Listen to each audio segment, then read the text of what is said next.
Hey guys, Professor Bill, Comic Book University, and Iron Fist, The Phantom Limb. Alright, basically this is an Evil Dead comic book, and I'm going to explain that after I talk about who wrote this comic book, who made this comic book. Clay McLeod Chapman is the writer, Guillermo Sana is the artist, Lee Lowridge is the color artist, VC's Travis Lanham is the letterer. The cover art was by Ko Pham and Chris Sotomayor, and it is a gorgeous cover. I really do like this cover. Not a huge fan of the print for Phantom Limb, but excuse me, I can get over that. So basically, this actually starts off really good. All right, you start off with Danny Rand. He's trying to rescue these people from Coney Island because the Wrecker is out there kicking some booty. So I did enjoy seeing these two fighting each other, but something goes wrong and a kid winds up slipping out of Danny Rand's hand, this little boy, and he falls down and he's crippled, like really bad. So they did have the one line in there. These look like big, strong hands or whatever. And right away, I'm brought back to the Neverending Story.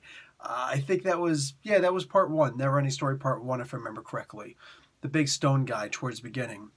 They look like big, strong hands. Like, wow, man, that was sad. This was just kind of because they chose to use the exact same words instead of doing a play on words. Then they could have kept on going with it, and that would have made it better. They should have switched those words up a little bit better, you know?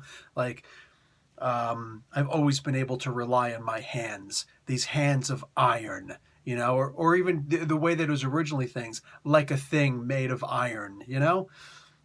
Or they chose to go with the exact same words, which I get it. They are amazing words from Neverending Story, but they're not yours, so don't use them. You know, not like that. So it just didn't have the impact that it really could have.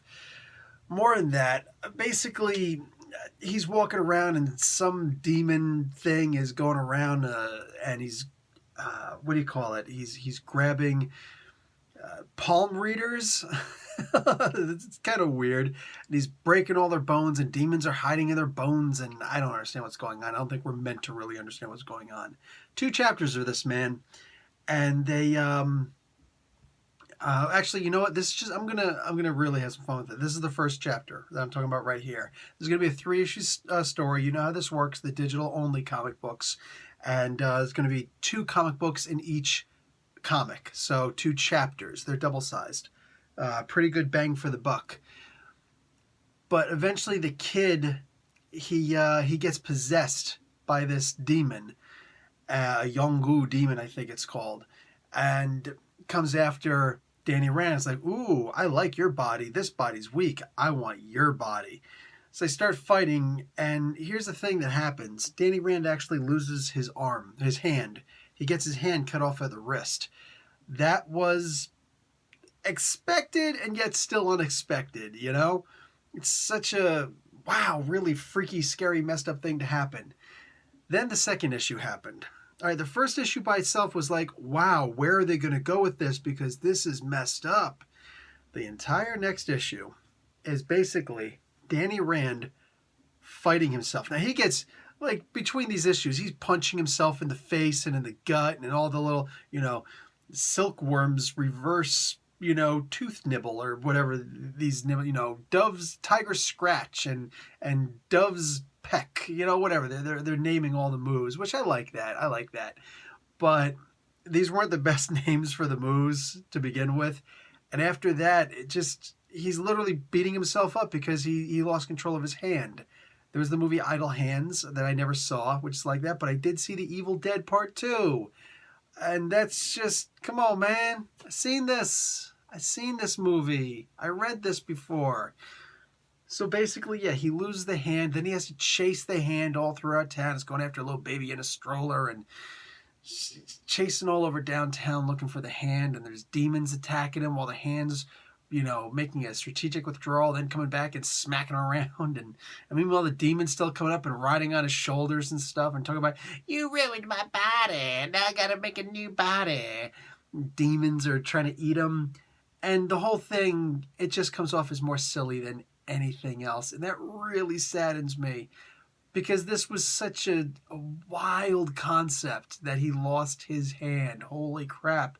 I'm thinking, yeah, man, he's going to have the Phantom Limb. It's going to be like the Chi ghost hand. He's just going to go, like, ghost punch people, you know?